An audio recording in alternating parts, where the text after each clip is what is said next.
the Philly team that I seen the last 3-4 weeks. Let's say week 11 through 15, because they look like they was a full head of steam. They was looking really good, but they won. And when you're in the NFL in a wild card weekend, a win's a win. We sat there and talked about the Washington game when we first came on. That field goal hit the pole. Pause. Like, my nigga, if you would have missed that field goal, you're the fucking nigga. You know what I'm saying? So you get a win how you could get a win. The Packers, they played as good as they could play, I guess, in this for this season. The reason I was kind of rooting for the Packers, not saying I like the Packers better than the Eagles better than the Packers, either or. It didn't matter to me who won the game. But I was kind of rooting for the Packers. It's because Aaron Rodgers be acting like a little bitch sometime. Like, you know what I'm saying? We already know the dark, the light, the offensive line fault, the head coach got to go, bring my man here, this, that, and the third. So even with the Packers and Jordan Love losing the first round, still way better than what Aaron Rodgers did this year with the Jets. So congratulations to y'all, Green Bay, because you went further than Aaron Rodgers went. And I think he left there with y'all and him with a bad taste paused in both of you guys' mouths. So I'm happy that you guys actually got to the playoffs. It would have been dope to see you get farther and further and then see what Aaron Rodgers' response would that be. He's probably in the dark now, so we wouldn't get a response from him. But that would have been dope. That was the pure reason I was rooting for Green Bay. And then last... Yeah, it is, Cam. That's so funny bringing it up because I didn't think about that. Right. They have. First two seasons under Jordan Love, they've been in the playoffs. Right. And it's been horrific for Aaron Rodgers. Right. Horrific those last 2 seasons for Aaron Rodgers. One last thing I want to address though before we move, because Mase brought it up, and I think it's going to be a more of a help than a hindrance to the Philadelphia Eagles, because everybody will be talking about A.J. Brown reading this book on the sideline, which I thought was a great thing and not a bad thing. Right. And everybody's like, oh, you read a book. Right. And I'm thinking, and this is true, y'all, this is true. He is trying to control his own emotions to make sure he's not the reason that they take focus off winning the game. Right. I thought that was great. So some people misread that, and they'll give them what they need now to bring them back to that mentality that I was talking about earlier. Right. It's us against the world. Every team at this stage finds something to say it's us against the world to make sure that mentality is there as you going into the playoffs. And I think this thing right here may help. Because I thought he handled it well. I really did, and I was proud of him. And if you need to read books, you say, nigga, do not act the fool. Nigga, do not act the fool. Nigga, do not act the fool. Nigga, do not act the fool. Read. What I'm saying. Keep reading. You know what I'm saying? I got no problem with that. Right. We're going to go to break. When we return, we will talk about Jello's new song. Get into our underdog picks of the day. Today, the Vikings will play the Rams. Underdog has Justin Jefferson at 87.5 receiving yards. Do you have him higher or lower, Mase? Higher. Okay, Matthew Stafford's at 1.5 passing touchdowns. Do you have him higher or lower, Cam? I'm going to go higher because, look, you know what? We'll get into that later. After I'll rather talk about it later. But yeah, I'm gonna go higher. Yeah, I'm going higher too. Okay, Puka Nakua's at 2.5 rushing yards. Do you have him higher or lower, Mase? Yeah, higher. What's the number? 2.5 rushing yards for Puka Nakua. He a receiver. That's what I'm saying. He gonna get some yards. I don't know about rushing yards. That's the trick question right there. Fuck is he doing rushing? Now I'm gonna go no lower. Okay. First, I do just want to say, so this game is being played in Arizona due to the LA wildfire. So we're hoping that everyone is staying safe. We are praying for you and hoping that everyone is okay. I know it's a lot going on in LA, so our hearts are with all of you guys out there right now. Okay.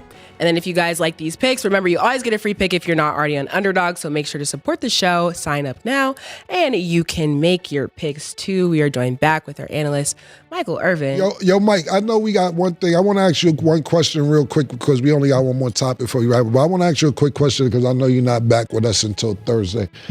What do you think about Sam Darnold's performance? Of course, we know he's played like shit last week, and that was a playoff environment. Do you think he shook when it comes to games, big mentality games, or do you think that he got that out his system and he'll play like he's been playing throughout the regular season?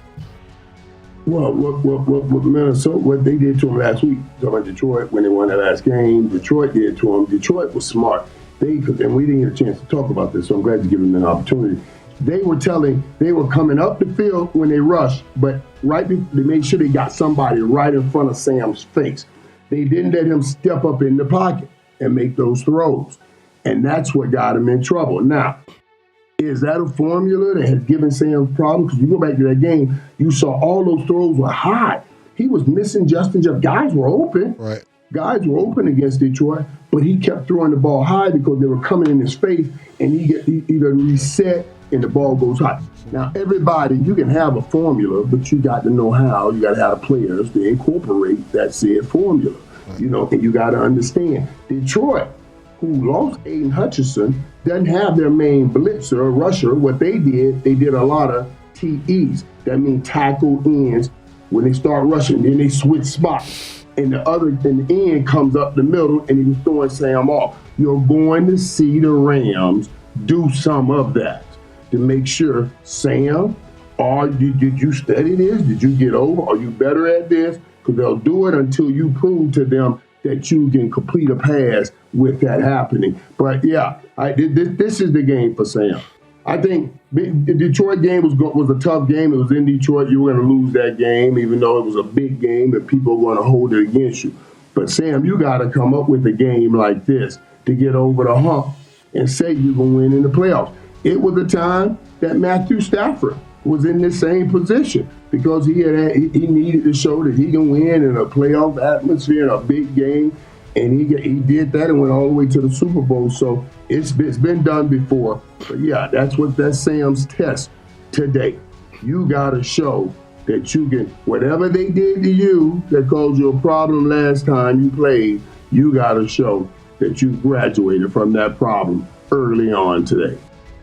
Mike, you still never answered the question, Mike. I just asked you if he's going to play. But I got tickets on. You asked me, I appreciate about the situation. I always appreciate the knowledge, but I need an answer after the knowledge. Is he going to play this week like he played last week, or is he going to play better this week?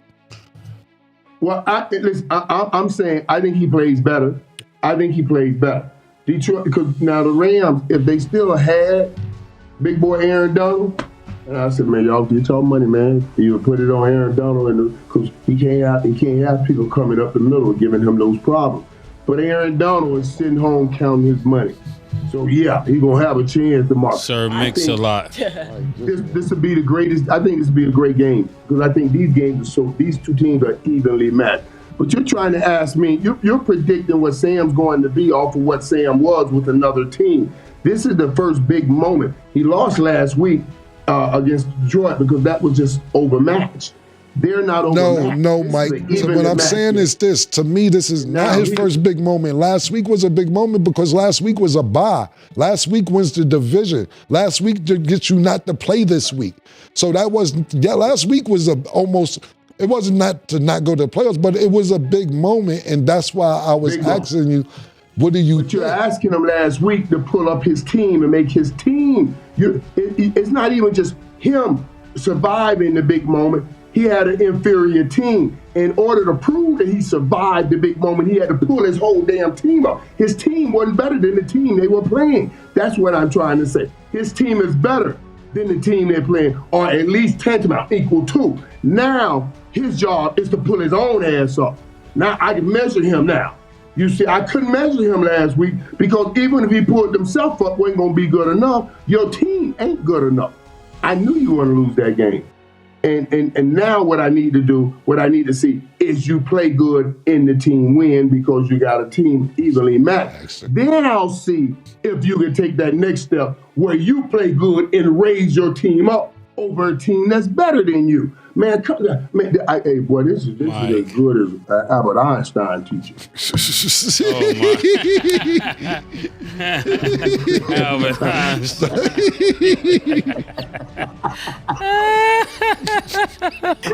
Pretty much. Okay. So, gonna have y'all finish the lyric to see if y'all can get it. Mike, you included. So, I might swerve, bend that corner. Y'all know it? Whoa. Mike, did you know it? Gino. They got it. Did you know it? No, I didn't know it. You ain't heard that? no need. I might swerve, bend that corner. Whoa, Murder ain't know what going on. Jello popping. I like Jello single. I like yo Jello. Let me get the camera. Because I seen niggas like Cam, you Jello gonna prove you wrong. I never said Jello can rap. I said he can't play basketball. You should have been starting this shit. Jello, I like the single. I like it. You know I'm from the 2000s. You sound like you was down with Cash Money. Juvie, BG, Lil Wayne, Baby, Manny Fresh. That sound like your lane. Now look, you should have been doing the soundtrack to your brother's life. You would have been up right now. Super duper up. I think you should focus on that. I think in your lyrics in between the hooks, you can work on them, but your hooks sound like you got a good hook game, and that's what matters, man. The hook matters. Leave that basketball shit alone, man. Get in the studio. You still young enough for that. Okay, well, to keep. Would you manage him? Would you sign him? Look, I told LeVar said you the best rapper ever. That's why I love LeVar. LeVar said, best rapper ever.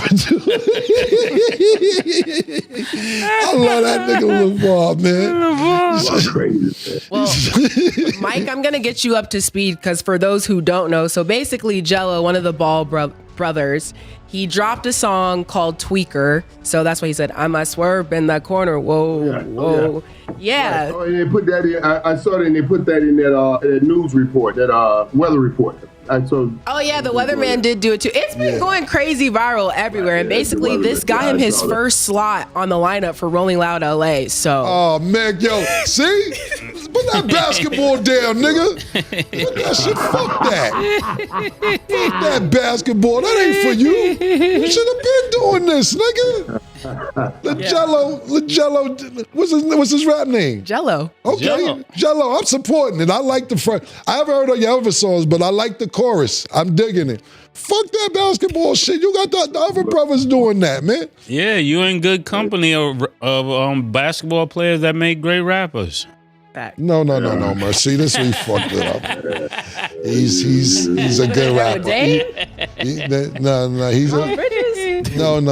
We talking. You can't include basketball players in this because he's not a basketball player. Let's keep him in the rap lane, the music shit. Focus on the music. You can't go Dame Lillard, Mount Bridges. No. That's how young niggas do though. Killer, they get one thing and niggas start putting them with the goats. No, what I'm saying is you putting him with basketball players who can rap, but he's not a basketball player.